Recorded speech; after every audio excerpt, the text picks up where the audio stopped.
ایک ایسی دنیا میں جہاں سافٹ ڈرنکس کا راج ہے، ایک برانڈ باقی سب سے اوپر کھڑا ہے۔ ایک ایسا برانڈ جو 135 سالوں سے ہماری زندگی کا حصہ ہے، جس نے جنگوں سے لے کر افسردگی تک، بائیکاٹ سے لے کر عالمگیریت تک یہ سب کچھ دیکھا ہے۔ یہ برانڈ ہے کوکا کولا۔ لیکن کیا آپ نے کبھی سوچا بھی ہے کہ یہ مشہور سافٹ ڈرنک آخر بنا کیسے؟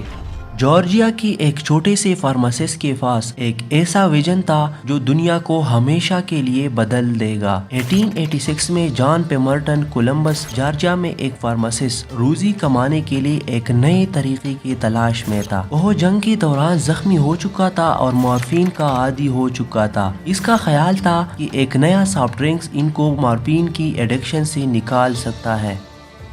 پیمبرٹن نے مختلف کمپوننٹس کے ساتھ ایکسپیریمنٹ کیا، جس میں کوکا کے پتے جن میں کوکین اور کولا نٹس جن میں کیفین شامل تھی۔ پیمبرٹن نے ان کمپوننٹس کو چینی، کاربونیٹڈ واٹر اور تھوڑی مقدار میں الکوہل کے ساتھ ملا کر ایک منفرد اور ذائقہ دار مشروب بنایا۔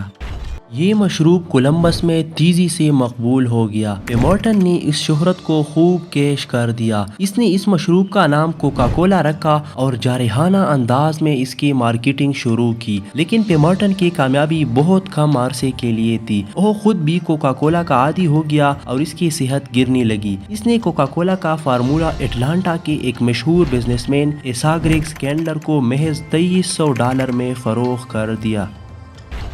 کینڈلر ایک مارکیٹنگ جینیس تھا اور اس نے کوکا کولا کو نئی بلندیوں تک پہنچا دیا۔ اس نے بوتل کا مشہور ڈیزائن بنایا اور کوکا کولا کی قومی سطح پر مارکیٹنگ شروع کی، جس سے کوکا کولا کو بے انتہا شہرت ملی، یہاں تک کہ کوکا کولا امریکی ثقافت کا ایک اہم حصہ بن گیا اور اس کا مشہور بوتل ڈیزائن امریکی سرمایہ داری کا مترادف بن گیا۔ جارجیا کی ایک چھوٹے سے قصبے میں اپنی عاجزانہ شروعات سے لے کر عالمی برانڈ کے طور پر اپنی موجودہ حیثیت تک، کوکا کولا نے ایک طویل سفر طے کیا ہے۔